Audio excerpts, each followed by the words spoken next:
All right, welcome Wednesday evening Larson Life Group Huddle. Those of you tuning into the replay, you just missed all of our leaderboards and our announcements, but what you did not miss is the most important favorite part of this whole thing, where I'm going to introduce you to our guests for this evening. All right, Gabby, you're going to hang out by yourself for a hot second here until I find your husband. Yeah, Oh, there he I'm is. having a I saw him.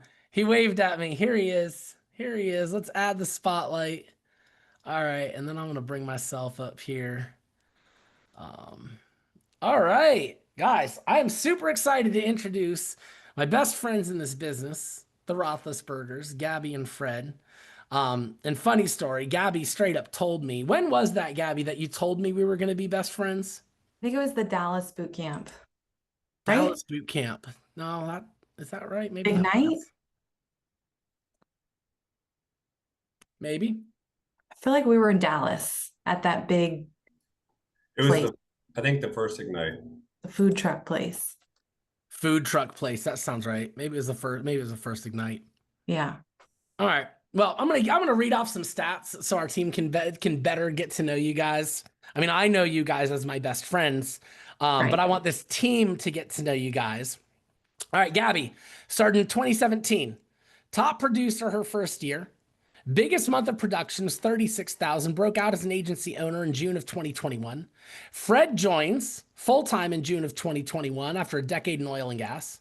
3 times Symmetry Financial Group Spirit Lifter Awards, 2022 Symmetry Outstanding Leadership Award winners, and they got the coveted Quigley. Quigley is Symmetry's mascot. 2 times ears recipients. Ears are really cool. Guys, they're like ownership in the company. And if the company ever goes public, it's owned stock in the company. And Gabby, number 10 Mutual of Omaha producer for all of Symmetry Financial Group in 2022, earning her trip to Maui as an agency. 2022, they did almost 800,000 in premium, 138% growth, third fastest growing AOs in Symmetry Financial. Next year, 2023, 1.25 million, 59% growth, top 20 fastest growing agency directors. 2024, 1.3 million, number one as agency owners and recruits new writers and unique writers for 2022. Broke out as agency directors August 23, over 200 advanced market resets year to date, and Fred has helped put over 60,000 in agents' pockets in the last 9 months with resets. And then you guys add, I'm reading this off. Roethlisberger is 14 letters long, making it the longest last name among all agency owners in SFG. Gabby was previously a Smith, and now she's a Roethlisberger, which is a much, much longer name. It's fun. Guys, I'm glad you're here. Thanks for coming. So glad to be here. I was like honored. I'm like, Jim's asking us to be on his call. Yeah, it's been, I'm actually a little bit surprised that this was only the first time you're on my call. I'm literally like, surely they've been on my call before, and I'm like, wait, no, I don't think they have. Like, we need to fix this because people need to know who you guys are. I love it. We Awesome. just to be here. Well, why don't we do that place where everyone starts, where you guys tell us what even brought you to Symmetry? So, Gabby, I know you came here first because Fred's over here doing in oil and gas world. So what brought you to Symmetry, Gabby? So I learned really quickly that I was not meant to work for somebody else. And I remember I was an athlete all my life. For those that don't know, I feel like I say that all the time and it gets old, but it's just true. Like, I was a jock. I would not have gone to the University of Texas for academics. I wouldn't have gotten in. I'm just being honest. It was because of softball and my scholarship that I got to go and graduate from there. And then I played overseas, which was awesome. I really was just, getting to travel around. It wasn't overly competitive. But then I come back home and I'm like, who am I? Right? Like where do I fit in this new adult world I'm supposed to be a part of? And I had one sales job that I got through a family friend, and it was selling point of sales, and I point of sale systems to restaurants and bars. And I thought, okay, sales, like, it's competitive. I'm competitive sports, right? But I noticed something, and I don't know if anybody on this call has noticed this, in your previous work or kind of prior to Symmetry, but I just noticed the owner of the company He had a house in Mexico. He had a Porsche, and I'm not like big on cars, but like he had a nice car. He would come and go as he pleased, and he was the owner. And so I'm so thankful I got my mind, Jim, kind of wrapped around ownership. Like I just saw, like I was doing the math and I'm like, how am I ever going to get the life that he's living by working for him? Right. The math just wasn't mathing. And so I started searching for opportunities, and I still think back and I'm like, I'm proud of myself for like thinking that there's more on the other side. And there was. I thankfully found Symmetry. I don't have, prior insurance experience, for those that don't have that and you started here. Me too. Like I don't have any horror stories of the industry previously. I got to start here and grow, truly like grow as an adult, as a human here with Symmetry. And I'm so thankful because I got to follow people who, if you were on the accountability call this morning, Jim's accountability call, I mean, you see the heart of this company. Like, thank God I found this company and linked up at the time that I did, because I got to grow up with this company, and it's I'm so forever thankful. Yeah. So That's then really cool. Yeah. So then Fred kind of got curious. Fred, I don't know if you want to share your background, because you're perfect for becoming an insurance agent. Yeah. When, a big part of my role when I started at Symmetry the first couple of years was building the team, right? Talking to people about the opportunity. And I was very adamant about not caring about people's resumes because, like, just personally, I have probably the worst life insurance resume of anybody out there. I went to school for geology, got a degree, and that got me into the oil and gas industry. And so worked on oil rigs in the Gulf of Mexico for a period of years. And then actually in 2017, not only was it when Gabby found Symmetry, it was when we found each other. And so I kind of have a cool perspective of seeing her journey here from the very beginning. And, I started going to my first, Symmetry events. I went to my first national conference. I would say it was probably way more so that I like this girl. And so I wanted to impress her and support her.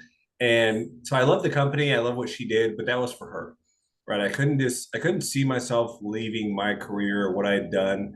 And then there was a couple things I think that got me here to Symmetry, because obviously, Gabby, the entire time wanted me to do this with her. Like, she had that vision way before I did. But I think it was a combination of, in 2020, I just could have never brought myself to going into people's homes and just hearing it from her perspective. Or I'm sure, not a lot of you probably went into people's homes, but you hear the horror stories, and Gabby would literally have like appointment pants and then extra pairs of pants in her car, whether it was cat hair, food stains, like whatever it was. I'm like, I'm not getting there, Gab. And so, one, seeing the response during COVID of this company pivoting from 100% virtual to, or 100% in person to 100% virtual in a couple of weeks, like, that told me a tremendous amount about the leadership of the company. But two, like, gears started turning in my brain. I'm like, oh, this model is completely different. And so, like, even before, it was explained and people are doing what they're doing now, like, my head clicked of like, wait, we can do this from anywhere. We can do it from home. Gabby's not having to drive an hour and a half. If she gets, someone doesn't show up to a call or a Zoom, she can just set more appointments.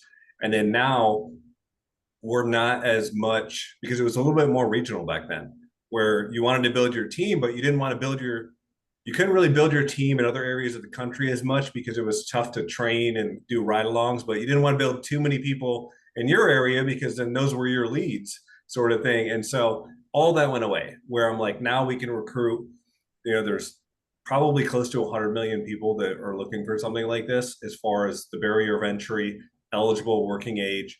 And so, like, the model completely changed for me. And so go to the end of 2020, and our upline, Beth Maddox, Gabby was supposed to be your first agency owner, and she wasn't. Steve Barnett, a good friend of ours, beat her to it, and that pissed off Gabby. So if you know, I was going to say, for someone who's so competitive, and this is, you're lined up, you're going to be it, it's spoken, it's determined, and then someone beats you, I was going to like, that I cannot imagine that sat very well, Gabby. I was really, really pissed. Like really pissed, like bad. Like I couldn't stand Steve, like it was bad. I'm like psychotically competitive, guys. Like the Jandersons, like I have my eye on them. They have 20, like we're like running buddies, and like I want to kick their ass. But the whole Steve becoming an agency owner, it was just enough to get myself out of my own way, right? To where you're done being sick and tired of being sick and tired of where you are. And I remember people would come up to me and ask, like, what was it that changed for you? Right. Because people only see the highlight reel, right? Where it's like, oh, you're an agency owner, right? People don't see the 4 years of me trying to figure out how to become a leader and building and going through the ups and downs of this business of kind of the old model. People don't see that, but they see the highlight reel and they're like, what was it that changed? And I don't know if you'll agree with this, Jim. I feel like you will, but I feel like change happens truly within, and when you are finally just like sick and tired of being sick and tired. There's not like a special thing that I did or special thing that it's just you're done.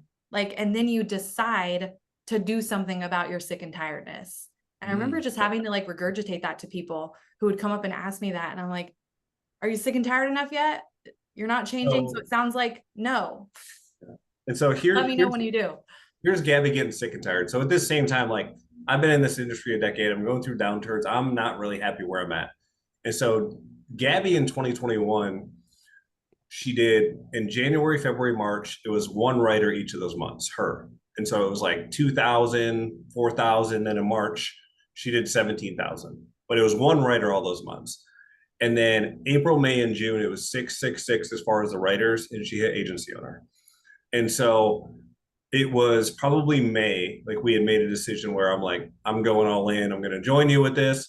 I took like my 6 weeks of vacation in May. I don't know what my boss was thinking. He never asked. But then, so I got all that done and I joined in June doing this together. And so that was what kind of the culmination of why I joined Jim. And yeah, that gets us to why we're both here. I love that. So from the time you joined Gabby in 2017, Fred comes on board 2021. 2022 was a big year for you guys. Now, I'm gonna from third party 10,000 foot view, I'm gonna guess there were two elements. One is Gabby, you had 5 years to learn this thing, and two, well, now you had a partner that was fully on board, which led.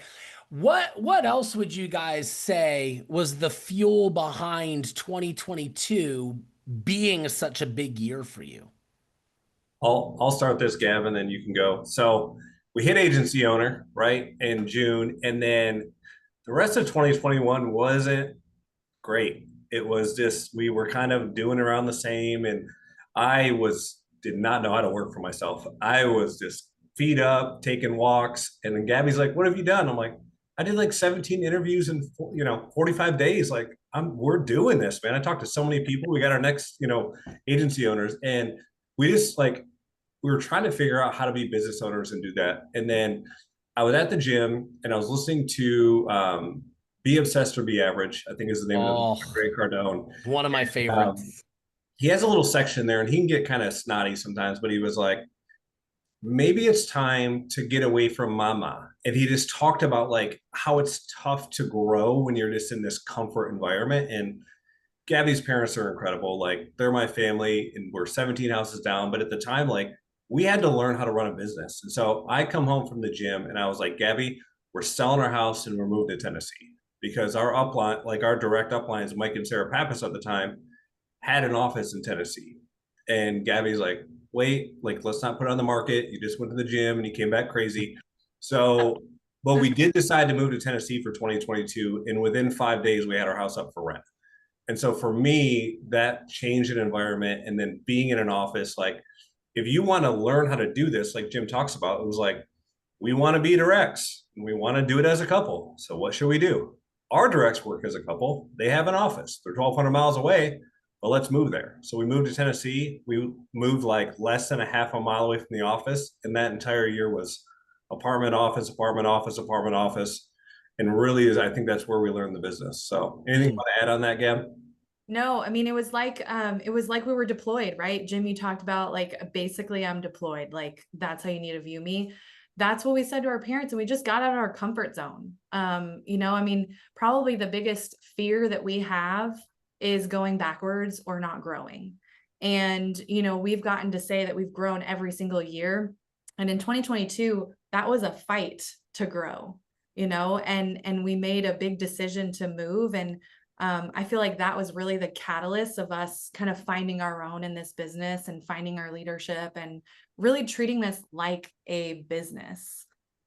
It's very easy, you know, because it's easy in, right? You just have to pass this test. It's easy to treat this small when it's like when you really have hold of what this is and how big this thing can grow. Like we're talking about like doctor level money for the cost of a license, you know, and it's just insane. But that's what it did. I think it would just taught us how to treat this like a business, have mindedness around decision making, you know, that year.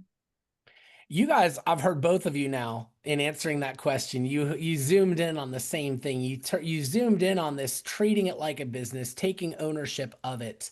We have a lot of people, and guys, I want you to put a what are we on? Let's go with a 3. Let's put a 3 in the comments. If this is your first non W2 gig, if this is the first thing you've done in your life that is commission only, which is the mind shift from I get paid to just punch a clock and show up to I only get paid for results.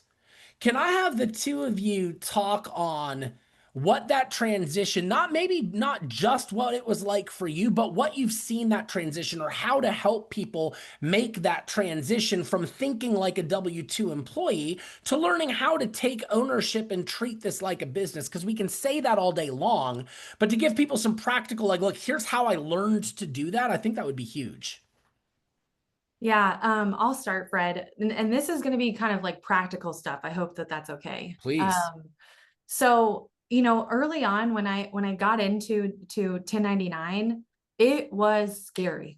Okay. Like, and if you're not scared, then, you know, you're probably not doing it right because it's a big decision. But one thing that I did is I got crazy crystal clear on my calendar.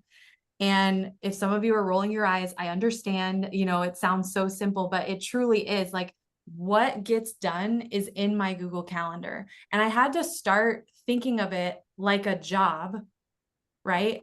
And I would clock in when I would go and start dialing, that was me clocking in. And then when I was done, I would clock out. That's truly how I had to kind of think about it.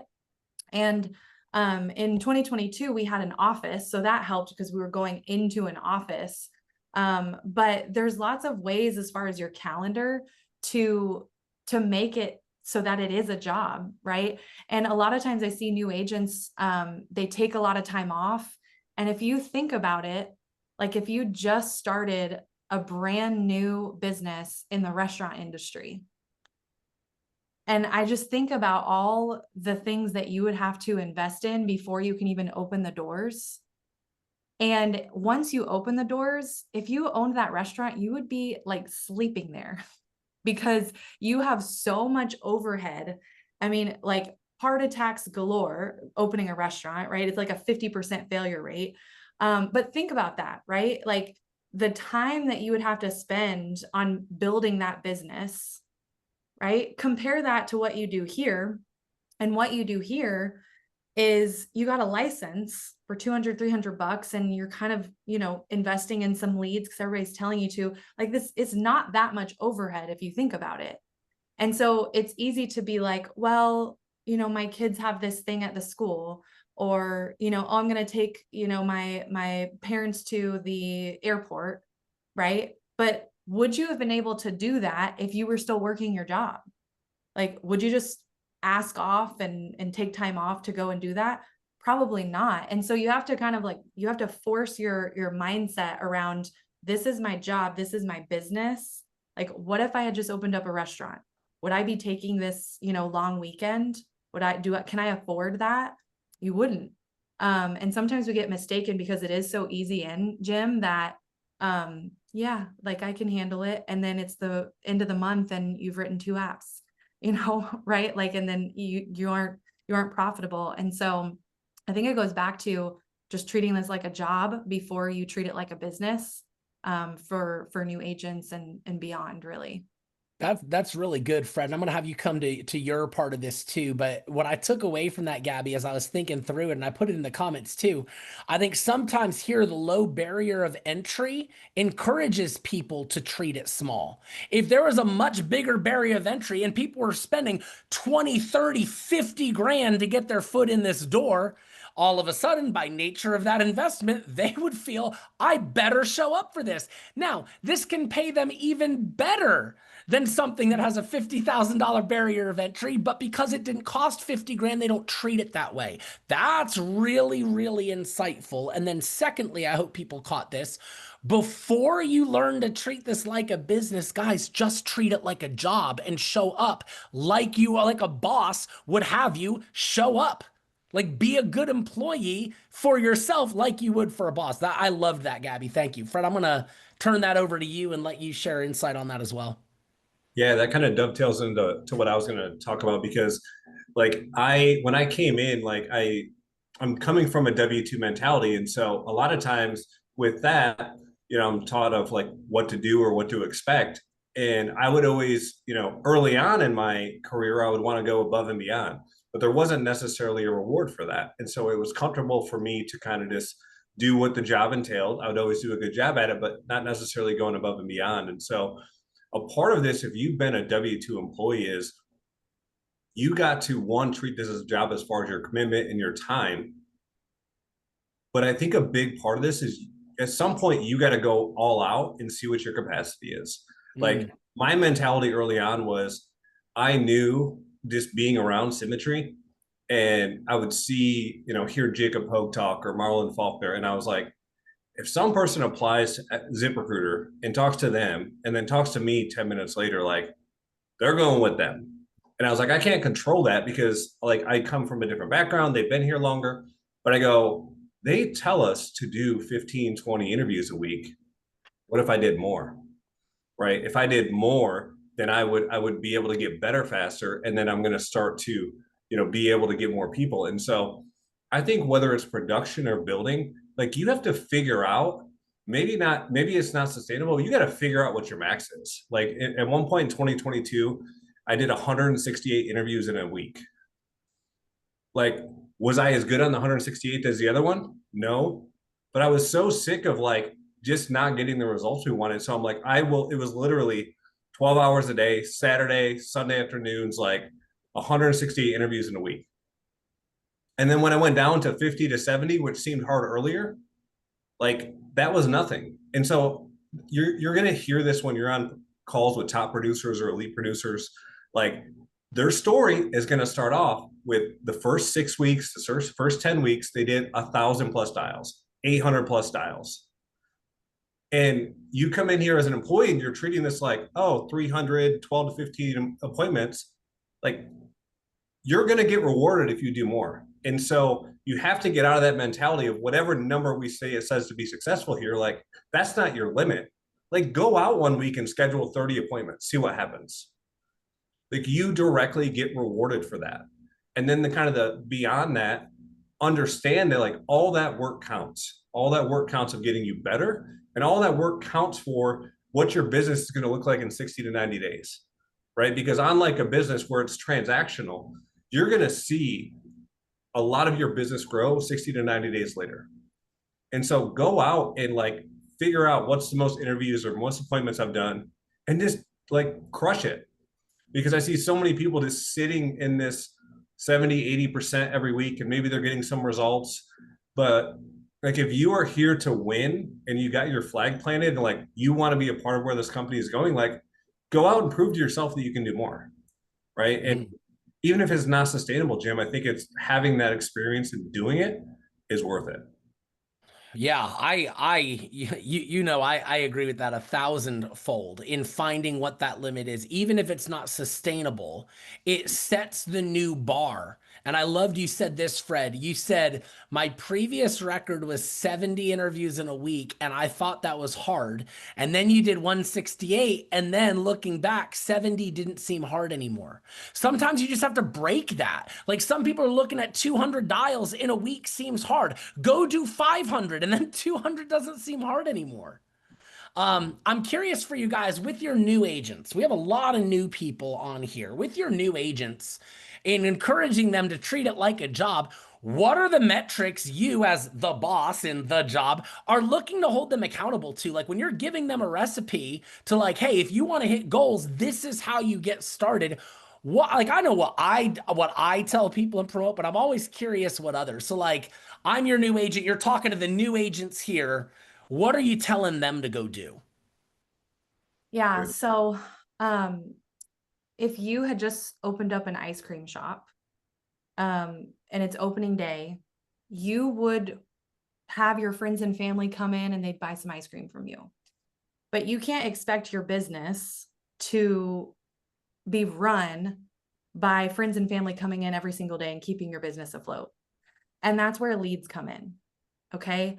And so when I'm having a conversation with a new agent, we're looking at $250 a week minimum for 8 weeks. And that's not to say after 8 weeks, that's just going to stop, but we want to get out of the learning curve 8 weeks or less in time. And that can happen through massive action. That can happen through being plugged into the calls.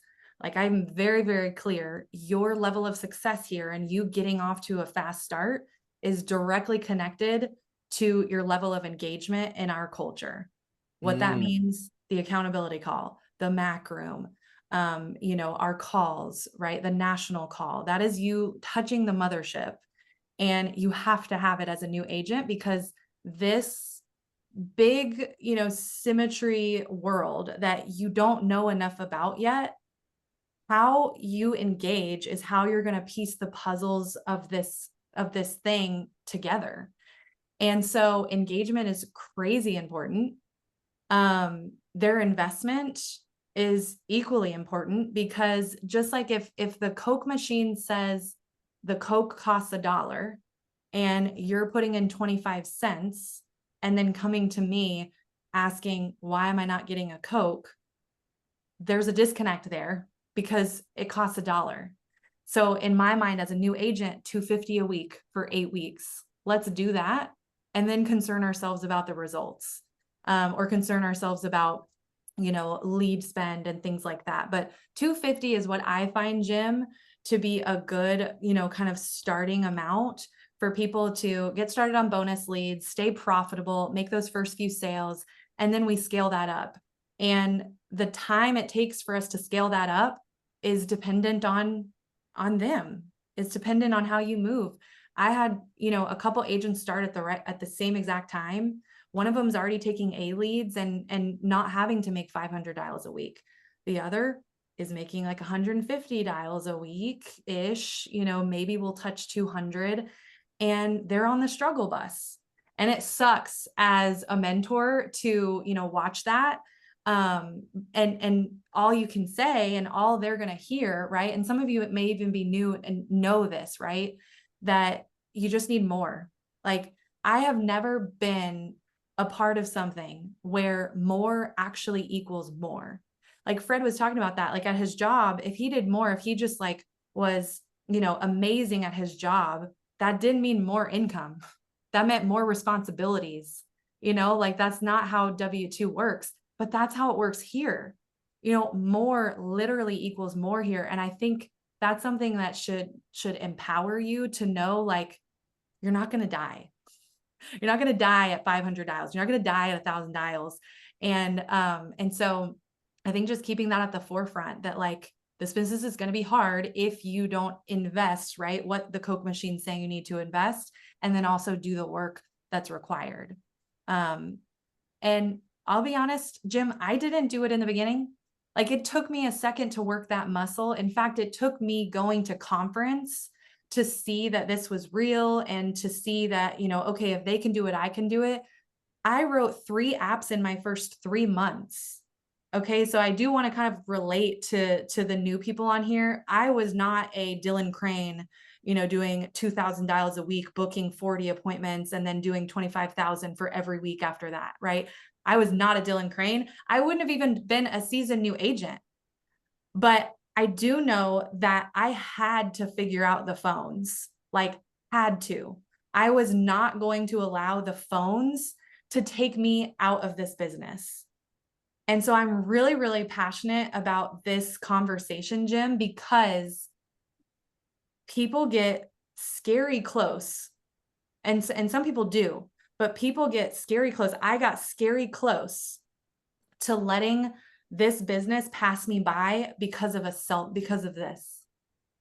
Like I get chills thinking about, had I not gone to that first conference in August 2017, I get chills thinking about, what if I had not decided to go, bought my ticket and got myself there, and then saw what I needed to see to be able to get on the phones and crush it.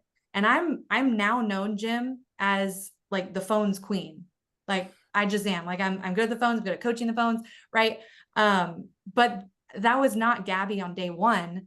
And so I want to just kind of be relatable in that aspect to the new people that are in that spot where you know you need to do more.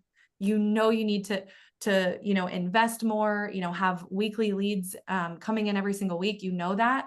But it's going to be that old, like when you're going to be sick and tired of being sick and tired, that moment for you that's when it's going to change. And for me, that was getting myself to conference and being like, I'm not letting these phones take me out.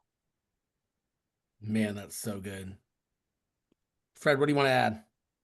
I mean, I don't want to add much to that. That was awesome. I think, you know, I think a lot of people that are struggling know that they need to do more. And for some reason or other, they're not. And I think I would say, if you haven't done this, you know, write this question down and then answer it for yourself and keep this in front of you. Why does it matter to you to win here? If that's a picture of your family, if that's a picture of the house you're going to move into, you need to know and keep in front of you why it is important for you to win here. And then you need to also understand that a lone ranger is a broke ranger. I have never seen anyone in the 8 years Gabby's been here have sustained success by themselves. Yep. And so you need to be, whatever, you know, workroom you're in, if you're clocking in for your job, be in the workroom working, because you never know the days you need the workroom and you never know the days the workroom needs you. But if you're dialing in a closet and a bunch of people hang up on you, someone calls you a nincompoop, you're gonna think this stinks. But if at that same time you got Meg Madison, Amber Pearson crushing it, setting appointments, you're like, that's all right. Let me take a 5-minute walk, get back at it. And then the next day, you're the one that's setting a bunch of appointments. There's someone on that call that's going to stay here because of you. Man, that's so good. I watch a lot of people haunted by the knowing they need to do more, crippled by fear. So this is going to be a twofold question. One part is for the people that are haunted by knowing they need to do more and crippled by fear, how do they get over that and actually go do the more? So Gabby, I'm going to give that one to you. And then Fred, I'll let you think on this one. I'm going to give this one to you. Is what does MAC mean to you? What is it when we're like, we can throw out massive action, constant correction as a cornerstone of this business, but that's a theoretical concept. So when you break that down tangibly and practically, and you're telling someone, this is what massive action looks like, this is what constant correction looks like, give us the practical terms and how you would break that down. So those are each of your questions. I don't care in which order you want to answer those. I'll let you guys figure that out. But man, I'm into Fred's question. What was my question? I'm into Gabby's. Gabby, your question was about fear. People that know they need to do more, they're terrified to invest more. They've invested already. They're not profitable, but now they're told they need to do more. They probably know they need, but they can't. Or they're terrified of the phones. They know they need to do more dials. How do you get someone that's scared to invest more, that knows they should, and that's their ticket? How do they get over that fear and actually invest more?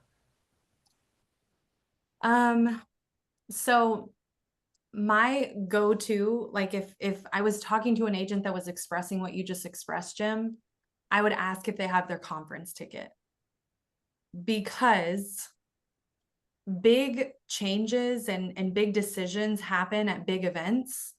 And it is tough to kind of make that drastic mental shift in kind of who you're being in your business and who you're being in life by yourself. And so I would ask, I totally get it. We're going to work on that.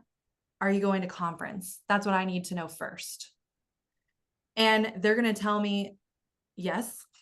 And then we're going to be able to continue our conversation. Because honestly, Jim, I like to work with people who are going to conference, because I know that this business is too hard without it.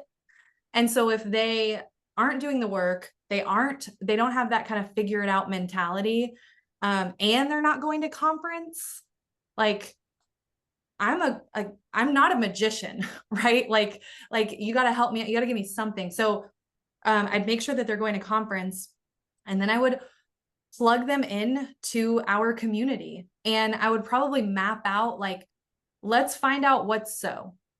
Like, let's find out what's so. And this has always worked for me in the past. What is so in my schedule? I feel like I'm dialing so much, and I'm not getting any results. But what's actually so in my schedule? How many hours am I actually dialing? And what I would do is I would track in a day what I actually was doing, like every second, like every time I'd write it down, like, what am I doing? And I would look at that and I would see, okay, this is where my time is going. Because if you have kind of this, like, I don't know what's going wrong, or I can't do enough activity, well, let's figure out where your time is going. If you're spending all your time talking about how you can't do activity, well, maybe let's switch that up and just do the activity for the time you're spending not doing the activity, and, worried about your business not growing. Right. And so I love that activity, but honestly, Jim, like, conference is where big things change. And it's tough to do on your own in your office. So I didn't expect you to go in that direction at all. And you said big decisions come from big events. And I've never thought about that before in my whole life.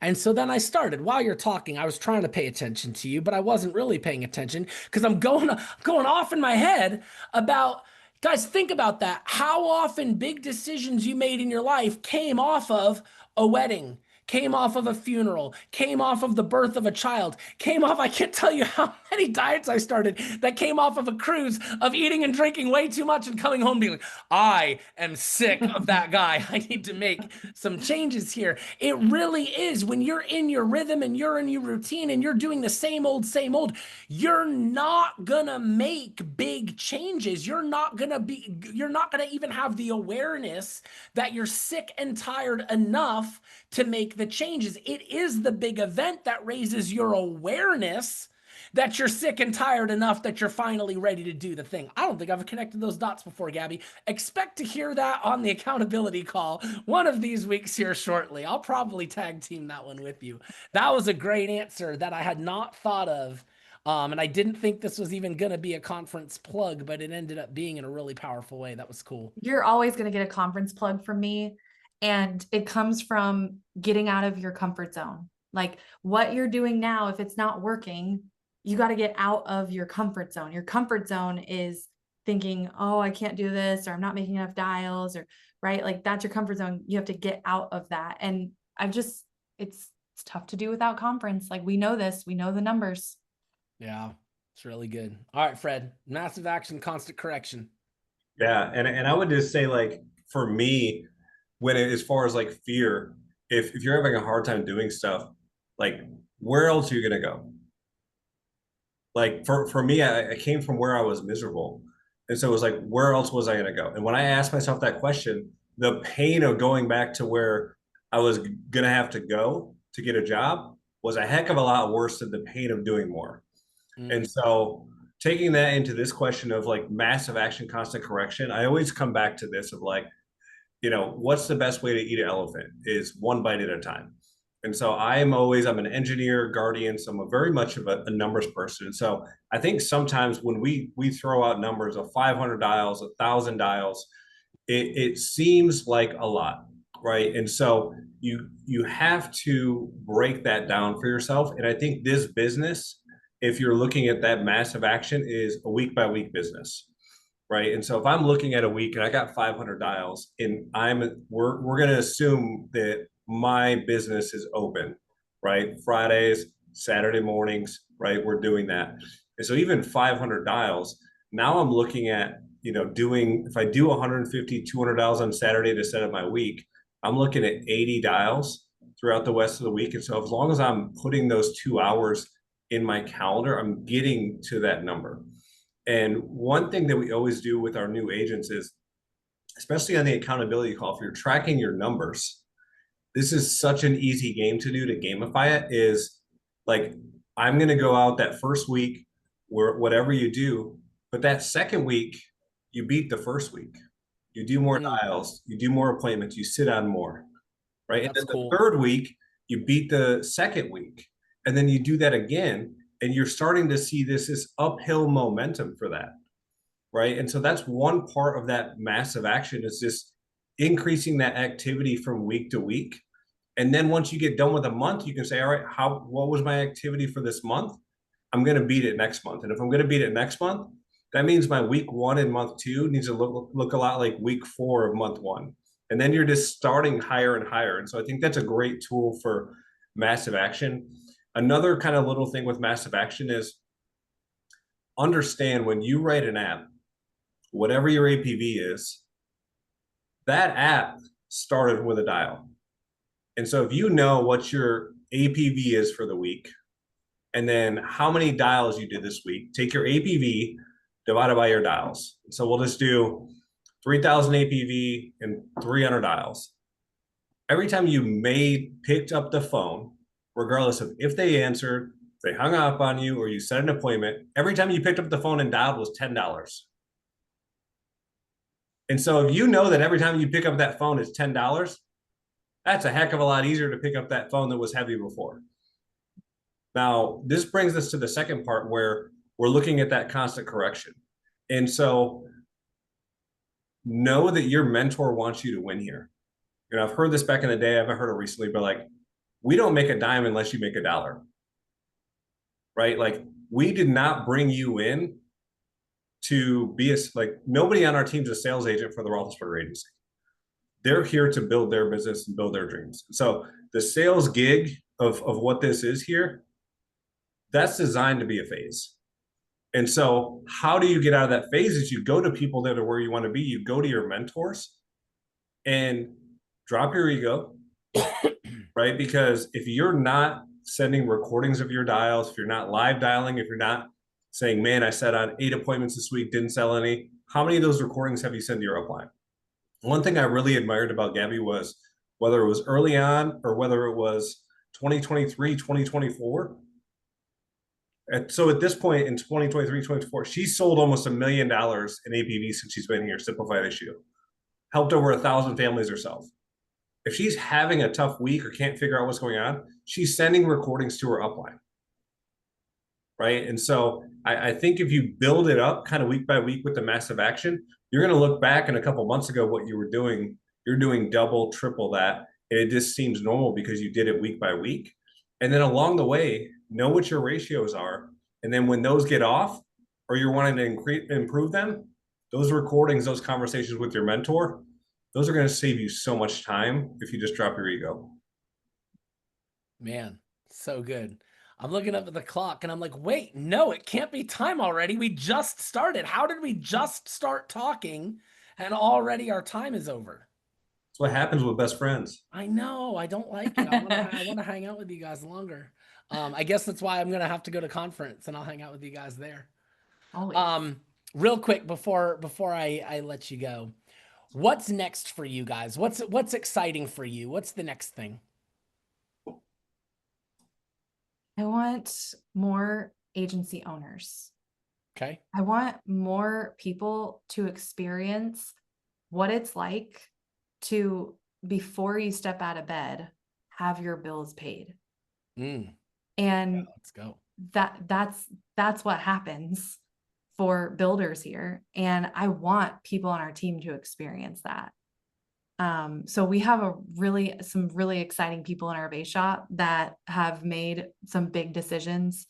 And it's an exciting time. I'm in like building and agent activation. That's my role now. And Fred's the SME. So we've kind of swapped roles, and I am loving my job so much. So that's what it is for me, just growing leadership. It's great. Yeah. Fred. I think for me, in the same aspect, like, since I've started, I think y'all, if you don't know, this company is the heartbeat and soul is always going to be mortgage protection and life insurance. But like, we can do so many more things, helping clients, helping families, and you have the ability to do that with resets. And so like, that's my passion now. And you had mentioned, like, at this point, since I started after conference, big decisions happen, right? Started becoming SME. I've helped put over $60,000 in agents' pockets that they wouldn't have already had. And so I'm not stopping that until I've done $1 million in agents' pockets. Oh, let's go. So like, I have it on my board, like, that I'm gonna be doing this regardless of where we're at until I've helped put over $1 million in agents' pockets. Because like, when you come here, you want to figure out how to do this, be profitable, and you want to build a team to have that passive income long term. But like, if you're making resets a part of your process, there's going to be agents that are going to be here and figure it out because they did that. Like, the main goal, stick it out till you figure it out. And like, I want to help as many agents do that as I can. Have a long enough runway, right? Like Jim, you talk about that grit and runway. Runways get a lot longer when you get a $17,000 deposit from a reset, right? Yeah. Like, so much to get excited about resets. I can't believe we're out of time. We could like just do. We should, yeah. I need to have you guys back, and we'll just talk resets. In fact, Yeah. let's get that one on the calendar. That would be really cool. We're an agency that doesn't prioritize those. So we really should. And those of you that are brand new, you're like, what is a reset? It's nothing more than identifying a client that has some expendable income, and you don't even need to be an expert. We have SMEs, subject matter experts, that know all of our advanced markets, IULs, annuities, debt-free life products. All you do is make the referral, and that's it. Literally, the subject matter expert does all of the work and splits the commission with you. If you go to larsonlifegroup.com/help, I've got a whole landing page there just on the FIF resets. So you can click that and kind of get acclimated to what they are. And then we'll have Gabby and Fred back down the road. And we'll do a whole thing just on resets. That would be really cool, because I know that's a big part of your agency. Well, we're coming back next week, so we'll just move it up. Love it. So good. We'll show up every Wednesday. Hey, I love you guys. I really appreciate you. I appreciate your friendship. I appreciate you guys in this business, the spirit you bring. I really felt like when I connected with you, with you both, I connected with kindred spirits. Like, I found people that I align with, and having those people is so important when you're going to go through building this thing. So I adore you guys. Thank you for being friends. Thank you for being in this business with me. Thank you for this evening, guys. If you can just give them some love in the comments, share something that you're going to take away and implement because they gave their time this evening. That would mean a ton. And better yet, find them at conference, introduce yourself, and let them know that your business from June 25th to conference leveled up because they were here. Let them know that is the real reason that they came on this evening. That's right. Jim, we feel the same about you. Thank you for introducing us to Sonia. That's really all we cared about. She's pretty awesome. I'm just kidding. Bye, guys. Have an amazing night. Good night, all.